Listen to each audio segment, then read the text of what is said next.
Assalamualaikum warahmatullahi wabarakatuh. Perkenalkan, saya Vela Nurfitria dari Prodi Biologi Universitas Islam Negeri Maulana Malik Ibrahim Malang. Materi pertama, wawasan akademik. UIN Malang memiliki 7 fakultas. Yang pertama, Fakultas Tarbiyah dan Keguruan. Kedua, Fakultas Ekonomi. Ketiga, Fakultas Syariah. Keempat, Fakultas Psikologi. Kelima, Fakultas Sains dan Teknologi. Keenam, Fakultas Humaniora. Ketujuh, Fakultas Kedokteran dan Ilmu-Ilmu Kesehatan. Program-program di UIN Malang selalu mendapatkan dukungan, di antaranya dengan berbagai event akademik internasional penambahan siswa internasional. UIN Malang punya hampir 200 mahasiswa asing dari 34 negara. UIN mendesain kurikulum berwawasan internasional, juga memperbanyak prodi bersertifikat internasional maupun yang terakreditasi internasional. Pada tahun 2020, ada 4 prodi sertifikasi A. Upaya-upaya yang dilakukan dengan mendorong dosen dan mahasiswa untuk melakukan publikasi hasil riset ke dalam jurnal internasional. Kampus UIN memiliki kelebihan dalam menyelenggarakan pendidikan, melakukan integrasi, menyelenggarakan pendidikan tinggi yang integratif di dalam memadukan sains dan Islam. Kampus UIN Malang mempunyai Ma'had Al-Jami'ah sebagai pusat pengembangan karakter ulul albab, khususnya 2 pilar dari 4 pilar ulul albab. Pilar yang harus dimiliki mahasiswa dibentuk melalui pendidikan di Ma'had. Yang kedua, UIN mempunyai pengembangan bahasa asing, baik pengembangan bahasa Arab, bahasa Inggris, bahasa Mandarin, dan lain-lain. Ketiga, ada Rumah Tahfidz Al-Quran dan HTQ. HTQ yang mewadahi mahasiswa atau yang ingin melanjutkan hafalan Al-Quran. Keempat, mempunyai rumah moderasi agama yang akan mendidik menjadi generasi yang unggul, moderat, dan mempunyai jati keislaman yang kuat, memiliki kebangsaan yang kokoh, cinta budaya, dan menjadi aset bangsa negara Indonesia. Perpustakaan UIN Malang mempunyai ribuan e-book jurnal baik nasional maupun internasional yang bisa diakses oleh mahasiswa UIN baik dalam melakukan mata pelajaran ilmiah, artikel ilmiah, untuk riset-riset maupun skripsi, dan lain-lain. Di UIN Malang ada 150 sampai 160 SKS. Kemudian penelitian, skripsi, tugas akhir, PKL, KKN, ujian yudisium, ujian skripsi, dan lain-lain. Itulah kegiatan-kegiatan akademik yang akan dijalani selama kuliah di UIN Malang. Karena itu, UIN menyiapkan kurikulum yang sesuai kompetensi masing-masing prodi. Ada matkul pengembangan kepribadian, yaitu matkul yang menjadi ciri khas UIN Malang. Seluruh mahasiswa tidak hanya diharapkan memiliki prestasi akademik, tapi diharapkan mempunyai pengalaman organisasi sehingga mempunyai prestasi akademik. Mahasiswa juga diharapkan mempunyai kompetensi yang terampil dan kecakapan pemimpin. Materi kedua, layanan perpustakaan pusat. Layanan koleksi buku tercetak. Yang pertama, buku-buku yang dapat dipinjam berada di lantai 3.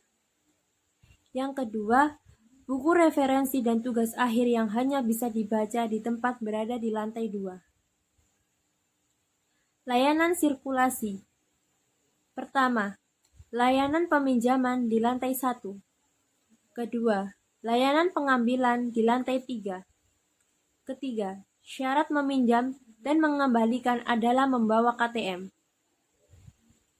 Layanan daring. Pertama, Springer Nature. Kedua, Emerald. Ketiga, IFLA Journal. Keempat, mengakses database jurnal elektronik dari rumah. Kelima, aktifkan email UNIF melalui Siakat. Keenam, mengisi formulir dengan menggunakan email universitas.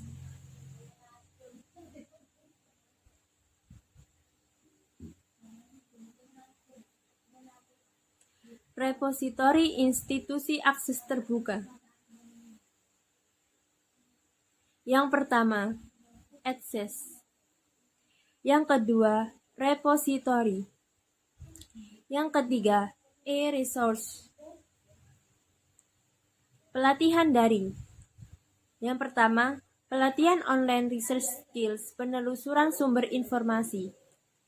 Yang kedua, pelatihan penggunaan alat pengecek kemiripan karya ilmiah. Yang ketiga, pelatihan unggah mandiri Access. Yang keempat, pelatihan reference management software. Alur saat berkunjung ke perpustakaan. Yang pertama, menyiapkan KTM. Kedua, menitipkan tas di ruangan loker, dilakukan mandiri oleh mahasiswa. Yang ketiga, men-scan KTM di komputer untuk statistik kunjungan. Materi ketiga, lingkup kerja Dewan Eksekutif Mahasiswa atau yang disingkat dengan DEMA. DEMA merupakan organisasi intrakampus (OMK) yang merupakan lembaga eksekutif mahasiswa di level universitas. Fungsi DEMA Universitas sebagai pelaksana program organisasi kemahasiswaan, sebagai lembaga yang mengkoordinasi dan menginstruksi pelaksanaan kegiatan kemahasiswaan di tingkat universitas. Tugas DEMA Universitas. Yang pertama, melaksanakan program kerja organisasi yang sudah disepakati Senat Mahasiswa atau disingkat dengan SEMA Universitas. Kedua, mengkomunikasi dan menginformasikan kegiatan kemahasiswa di tingkat universitas. Ketiga, melaksanakan koordinasi dan sinkronisasi kegiatan kemahasiswaan. Kementerian DEMA Universitas. Yang pertama, Kementerian Dalam Negeri. Bertugas mengkoordinasikan di lingkungan internal Universitas UIN Malang. Yang kedua, Kementerian Luar Negeri. Bertugas mengkomunikasikan lembaga-lembaga di UIN Malang dengan lembaga-lembaga di luar UIN Malang. Yang ketiga, Kementerian Sosial, Hukum, dan Politik. Bertugas mengembangkan kajian terkait isu-isu yang berkaitan dengan sosial, hukum, dan politik. Yang keempat, Kementerian Agama. Bentuk upaya berkolaborasi sebagai kampus yang ulul albab, ada integrasi keilmuan antara sains dan agama. Yang kelima, Kementerian Pengembangan dan Kreativitas. Yang keenam, Kementerian Komunikasi dan Informasi. Bertugas melakukan publikasi, mensandingkan apa yang dilakukan, berapa kegiatan yang akan dilakukan mahasiswa DEMA. Selama satu periode ke depan, DEMA memiliki program kerja yang sebagai prioritas. Salah satunya SABA, kepanjangan dari Sahabat Desa. DEMA memiliki atau ingin memunculkan terkait kepekaan mahasiswa terhadap masyarakat sekitar, yang nantinya akan dikolaborasikan dengan mitra-mitra yang ada dengan mahasiswa UIN Malang, antara dengan teman-teman UKM, Senat Mahasiswa. Karena ketika DEMA mencoba turun kepada masyarakat, harus memberikan suatu hal yang besar, suatu hal yang perubahan. Yang kedua, Dema ada program sampah sekolah. Tujuan Dema ingin membantu memberikan hal pada kampus, mempromosikan kepada sekolah yang ada di Malang Raya dengan memberikan pelatihan terkait kepemimpinan dan keorganisasian. Hal yang terpenting adalah terkait pembangunan kinerja dalam satu tim. Ketiga, ada program kerja yang berkaitan dengan sosial, hukum, dan politik. Nantinya, Dema akan memiliki program kerja, yaitu program kerja untuk berdiskusi dengan para pimpinan yang ada di birokrasi Republik RI. Materi keempat. Lingkup kerja Senat Eksekutif Mahasiswa atau yang disingkat dengan SEMA. Senat Mahasiswa adalah organisasi mahasiswa UIN Maulana Malik Ibrahim Malang yang berperan sebagai lembaga legislatif yang mengoordinasi Dema, UKM, dan HMJ. Visi SEMA UIN Malang. Terwujudnya Senat Mahasiswa Universitas sebagai lembaga legislatif transformatif, kolaboratif, progresif, berdasarkan asas kebersamaan dan kekeluargaan, serta menjunjung tinggi profesionalitas. Fungsi SEMA Universitas. Yang pertama, advokasi. Kedua, legislasi. Ketiga, pengawasan. Dan yang terakhir, penanganan. Tugas SEMA Universitas. Pertama, mengawasi dan mengontrol Dema Universitas. Kedua, memberikan persetujuan setiap kegiatan yang akan dilaksanakan oleh Dema Universitas. Ketiga, memberikan pengesahan setiap laporan pertanggungjawaban setelah selesai agenda tersebut. Keempat, memfasilitas aspirasi mahasiswa UIN Malang dan menyalurkan kepada pihak-pihak yang bersangkutan. Kelima, mengawasi setiap kebijakan dan keputusan yang diambil oleh Dema Universitas. Keenam, merancang dan menetapkan peraturan organisasi UIN Malang. Ketujuh, mengesahkan peraturan Dema Universitas. Kedelapan, menjadi mitra kerja Dema Universitas dalam melaksanakan kebijakan organisasi kemahasiswaan. Selanjutnya, wewenang SEMA Universitas. Pertama, membentuk undang-undang yang dibahas dengan Presiden mahasiswa untuk mendapatkan persetujuan bersama. Kedua, menampung dan mempertimbangkan segala aspirasi mahasiswa. Ketiga, memberikan mandat untuk pelaksanaan pemilu. Keempat, mengawasi pelaksanaan hasil-hasil sidang Dema Universitas. Kelima, mengawasi pelaksanaan program kerja dan kebijakan Dema Universitas.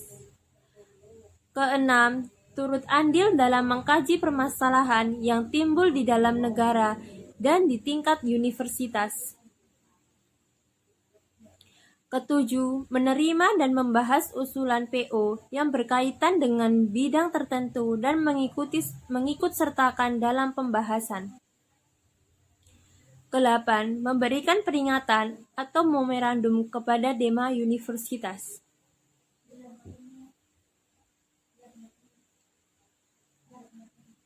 Komisi terdiri dari Ketua Umum, Sekretaris Jenderal, Bendahara, Ketua Komisi, anggota komisi, dan staf ahli. Komisi dibagi menjadi 4. Komisi A, Komisi B, Komisi C, dan Komisi D. Komisi A adalah Komisi Advokasi dan Hukum. Mempunyai tugas mengadvokasi seluruh mahasiswa UIN Malang terkait perkuliahan maupun terkait UKT, dan juga bisa mengadvokasi terkait fasilitas-fasilitas yang ada di UIN Malang. Komisi B, Organisasi dan Kemahasiswaan. bertugas mengawal teman-teman Ormawa di seluruh UIN Malang. Komisi C, Administrasi dan Keuangan, bertugas sebagai pembuatan peraturan organisasi dan administrasi. Komisi D, Informasi dan Komunikasi, bertugas sebagai alat publikasi terkait apa saja yang ada pada SEMA Universitas.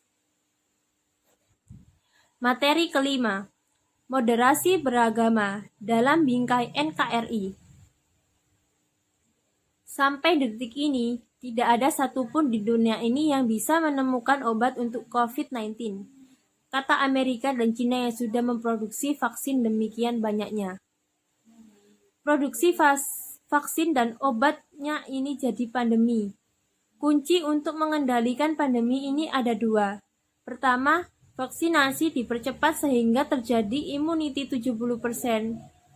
Dan warga negara harus divaksin sekitar 230 juta. Mengatasi resesi ekonomi, kita jadi target di ketiga antara 3% sampai 5% pertumbuhan ekonomi. Kalau pertumbuhan ekonomi tumbuh, maka insya Allah kita tidak akan banyak terpuruk kehidupan kita. Karena kuncinya itu satu, kalau naik. Sementara kapasitas APBN kita, postur antara bagaimana bisa turun pertumbuhan ekonomi dan barang itu sebagian besar masih yang paling tepat untuk menyelesaikan kebutuhan masyarakat. Materi keenam atau materi yang terakhir, kebangkitan bangsa menuju Indonesia tangguh. What is moderation in Islam religion? Definisi moderasi. Secara etimologis, wasatiyah berarti jalan tengah, posisi tengah, berkeadilan. Secara terminologis, pemahaman atau praktek keagamaan yang menjunjung tinggi kesetaraan, keberagaman, toleransi dengan berpijak pada prinsip tawazun antara rasio atau logika, teks secara konteks. Dasar teologis. Al-Quran Surat Al-Baqarah ayat 143. Beberapa hadis dalam Sahih Bukhari. Legal opinion of the Jews and Muslim scholars. Kenapa moderasi relevan dan urgent di Indonesia? Yang pertama, karena karakter Islam sebagai agama rahmah lil alamin yang menjunjung tinggi keadaban dan harmoni inter dan antara pemeluk agama. Yang kedua, historisitas Islam di Indonesia. Maksudnya Islam ke Nusantara via dakwah. Yang ketiga, karakter masyarakat Indonesia yang lekat dengan kesentuhan dan harmoni. Dan yang terakhir, ideologi bangsa Pancasila dan moto Bhinneka Tunggal Ika. Sekian resum yang saya dapatkan dalam acara PBAK Universitas Negeri Islam Maulana Malik Ibrahim Malang. Cukup sekian. Wassalamualaikum warahmatullahi wabarakatuh.